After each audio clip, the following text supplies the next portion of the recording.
Sir recce कर रहे थे, चला था एक दोस्त था अरुण, उसने कहा था हम पैसे यहाँ से यहाँ ले जाते हैं। लोग को सिर्फ जो है 2-2 लाख रुपए दे के बाकी सब ये लोग ले गए थे वापस। कानपुर में एक हैरान कर देने वाला मामला सामने आया है, जहां पर 16 फरवरी को हुई लूट की घटना की जांच करते करते पुलिस के हाथ 1600 करोड़ रुपए के संदिग्ध हवाला नेटवर्क का सुराग लग गया। दरअसल लूट का शिकार हुआ व्यक्ति पुलिस से लगातार शिकायत दर्ज करने से मना करता रहा। इस बात ने पुलिस का शक और बढ़ा दिया और पुलिस ने जांच तेज कर दी। इस 16 फरवरी को एक लूट की घटना होती है जिसमें वादी द्वारा एक एफआईआर नहीं लिखाया जाता है और वहां से हमारी टीम को डाउट होता है और उनसे जो प्राइमरी जो जानकारी मिलती है उस जानकारी के आधार पर ये पता लगा था कि इसमें 8 लाख रुपए की लूट हुई है। लेकिन वादी कतई नहीं लिखा रहा था। वादी ने कहा था कि ये हमारा झगड़ा का मामला है। हमारी टीम इसके पीछे जो है जानकारी करने के लिए बैंक गई और बैंक से विड्रॉल का पैटर्न देखा है कि बैंक से कितना पैसा निकला है। उसकी और जो लुटेरों की जानकारी करते करते हमको ये पता लगा है कि कुछ लोग इनमें से दिल्ली में जामा मस्जिद में उनके लोकेशन मिले हैं, कुछ का कश्मीर और नेपाल में भी इनकी मोबिलिटी का पता लगा। इतने बीच में हमारी टीम ने बैंकों की स्टडी करने के बाद ये देखा कि बैंक से भारी मात्रा में उस दिन 3 करोड़ 20 लाख रुपया कैश विड्रॉल हुआ था।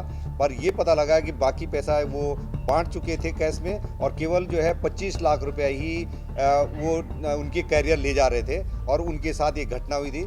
ये 4 लड़के जो पकड़े गए हैं, दो इनकाउंटर में पकड़े गए हैं और 2 और पकड़े गए उनके, और 2 जो है रैकी करने वाले 6 टोटल इस ग्रुप के 6 लोगों को पकड़ा जा चुका है। और इनकी जो जानकारी हमको मिली है उसके आधार पर हमने जो है सारे बैंकों की इंफॉर्मेशन कलेक्ट करी है और इसमें जो मेन आदमी है जो जिसका ये पैसा था वो महफूज नाम का है। उसने अब तक उनके 14 1 रुपया नहीं है मेरे अकाउंट से, कोई नहीं है।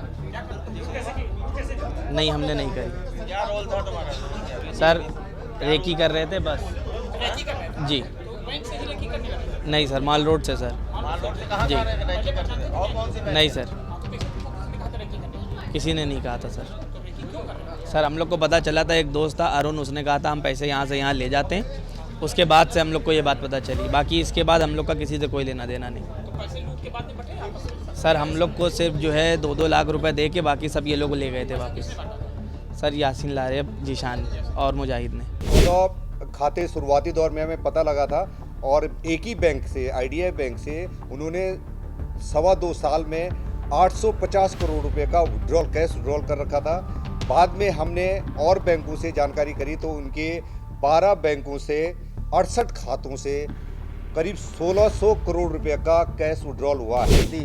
जांच में पता चला कि पिछले 2.5 सालों में करीब 68 बैंक खातों के जरिए लगभग 1600 करोड़ रुपए जमा किए गए और फिर अलग अलग जगहों पर पहुंचाए गए।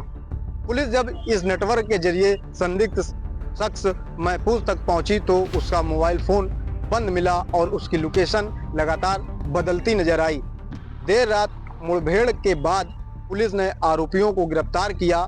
पूछताछ में ये सामने आया कि लूट की वारदात को अंजाम तो दिया गया था, लेकिन जिससे रकम लूटी गई वह केवल एक कैरियर के तौर पर काम कर रहा था, जो बैंक से नकदी निकालकर अलग अलग लोगों तक पहुंचाता था। महफूज कौन है ये? हमें नहीं पता सर, ये नाम पहली बार सुनना है। तो तुम लोग कहाँ घूमने गए इसके बाद? कहीं नहीं सर, दिल्ली गए, कश्मीर गए, बस वापस आ गए। जामा मस्जिद गए थे? जामा मस्जिद क्यों गए थे? सर वहीं पे रुके हुए थे होटल लेके बस।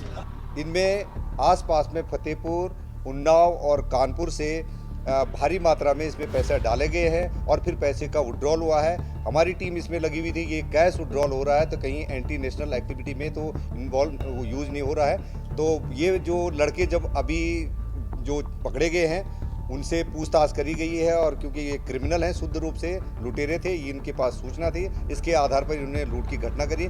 महफूज जो है यहाँ पर कैश में लोगों को बांटता है। बहुत सारी इंटरप्राइजेज इन्होंने फर्जी नामों से खुली हैं जिसकी जांच पड़ताल की जा रही है, क्योंकि ये मामला बैंक को भारी पैसे से जुड़ा हुआ है, कैश विड्रॉल से जुड़ा है, जिसमें बैंक के द्वारा कुछ लापरवाही बरती गई है। टैक्स चोरी के जो है इसमें हमको सामने दिख रहा है, तो इसलिए हम लोग इसमें income tax department, GST department, ED और आरबीआई को अनुरोध करेंगे कि वो भी अपने स्तर पर इसकी जांच पड़ताल कराएं।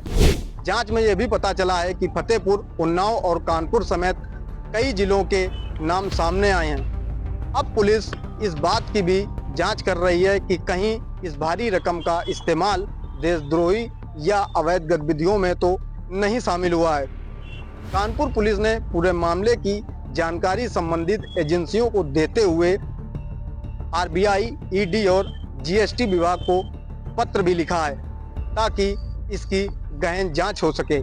फिलहाल जांच जारी है और उम्मीद ये जताई जा रही है कि जांच के बाद इस नेटवर्क में और बड़े खुलासे हो सकते हैं। वीडियो जर्नलिस्ट राजेश के साथ दीपक यादव, जेएमडी न्यूज कानपुर।